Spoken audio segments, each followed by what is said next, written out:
Dalam nama Bapa dan Putra dan Roh Kudus. Amin. Aku bersyukur kepadamu ya Bapa atas anugerah yang boleh aku terima. Engkau memanggilku untuk membaca teks kitab suci. Semoga semuanya sungguh meresap di dalam kehidupanku demi Kristus Tuhan dan pengantara kami. Amin. Dalam nama Bapa, Putra dan Roh Kudus. Amin. Maka timbullah kelaparan di negeri itu. Ini bukan kelaparan yang pertama yang telah terjadi dalam zaman Abraham. Sebab itu Ishak pergi ke Gerar kepada Abimelek, raja orang Filistin. Lalu Tuhan menampakkan diri kepadanya serta berfirman, "Janganlah pergi ke Mesir, diamlah di negeri yang akan kukatakan kepadamu. Tinggallah di negeri ini sebagai orang asing, maka aku akan menyertai engkau dan memberkati engkau, sebab kepadamulah dan kepada keturunanmu akan kuberikan seluruh negeri ini, dan aku akan menepati sumpah yang telah kuikrarkan kepada Abraham ayahmu. Aku akan membuat banyak keturunanmu seperti bintang di langit.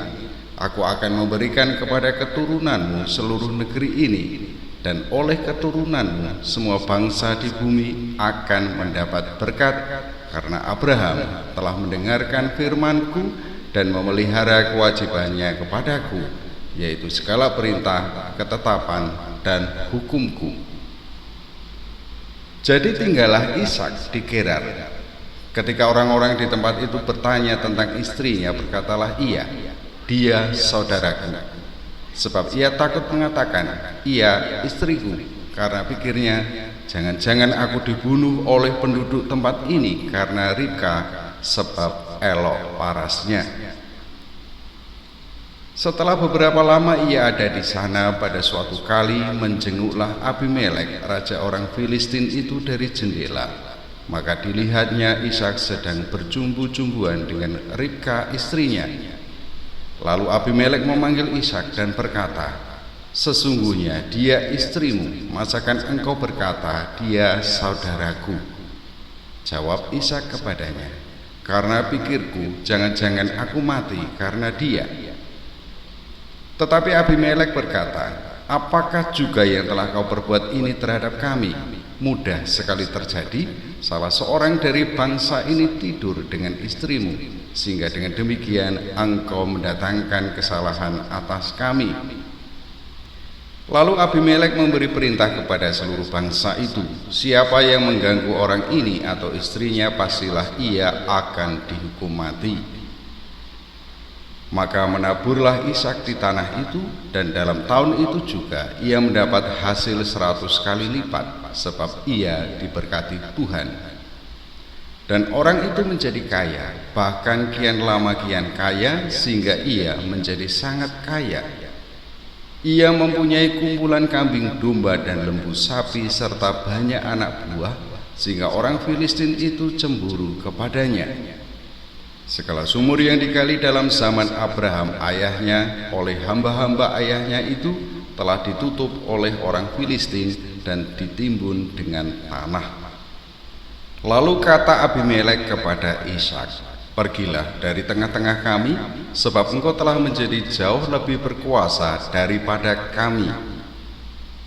Jadi pergilah Ishak dari situ, dan berkemahlah ia di lembah Gerar, dan ia menetap di situ.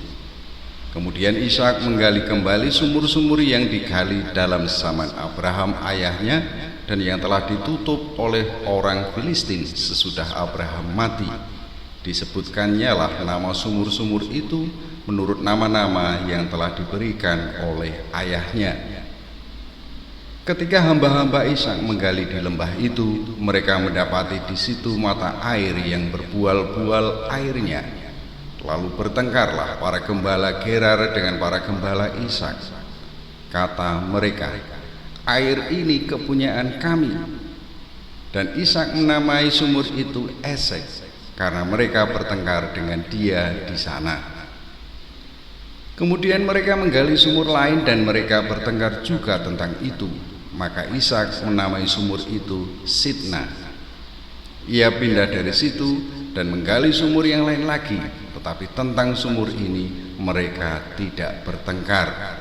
Sumur ini dinamainya Rehobot, dan ia berkata, sekarang Tuhan telah memberikan kelonggaran kepada kita sehingga kita dapat beranak cucu di negeri ini. Dari situ ia pergi ke Berseba. Lalu pada malam itu Tuhan menampakkan diri kepadanya serta berfirman, Akulah Allah ayahmu Abraham. Janganlah takut, sebab aku menyertai engkau. Aku akan memberkati engkau dan membuat banyak keturunanmu karena Abraham hambaku itu. Sesudah itu Ishak mendirikan mezbah di situ dan memanggil nama Tuhan. Ia memasang kemahnya di situ, lalu hamba-hambanya menggali sumur di situ. Datanglah Abimelek dari Gerar mendapatkannya bersama-sama dengan Ahuzat sahabatnya dan Pikol kepala pasukannya. Tetapi kata Ishak kepada mereka, mengapa kamu datang mendapatkan aku? Bukankah kamu benci kepadaku dan telah menyuruh aku keluar dari tanahmu? Jawab mereka, kami telah melihat sendiri bahwa Tuhan menyertai engkau. Sebab itu kami berkata, baiklah kita mengadakan sumpah setia antara kami dan engkau. Dan baiklah kami mengikat perjanjian dengan engkau, bahwa engkau tidak akan berbuat jahat kepada kami, seperti kami tidak mengganggu engkau, dan seperti kami semata-mata berbuat baik kepadamu dan membiarkan engkau pergi dengan damai. Bukankah engkau sekarang yang diberkati Tuhan? Kemudian Ishak mengadakan perjamuan bagi mereka, lalu mereka makan dan minum. Keesokan harinya, pagi-pagi bersumpah-sumpahanlah mereka. Kemudian Ishak melepas mereka, dan mereka meninggalkan dia dengan damai. Pada hari itu datanglah hamba-hamba Ishak memberitahukan kepadanya tentang sumur yang telah digali mereka, serta berkata kepadanya, kami telah mendapat air. Lalu dinamainya lah sumur itu Sheba. Sebab itu nama kota itu adalah Berseba sampai sekarang. Ketika Esau telah berumur 40 tahun, ia mengambil Yudit anak Beri orang Het dan Basmat anak Elon orang Het menjadi istrinya. Kedua perempuan itu menimbulkan kepedihan hati bagi Ishak dan bagi Ribka. Dalam nama Bapa dan Putra dan Roh Kudus. Amin. Aku mengucap syukur kepadamu ya Tuhan, sebab Engkau telah mendampingiku dalam membaca teks kitab suci. Semoga pengalaman iman bapak-bapak bangsa ini sungguh meresap di dalam kehidupanku sehari-hari, demi Kristus Tuhan dan pengantara kami. Amin. Dalam nama Bapa, Putra dan Roh Kudus. Amin.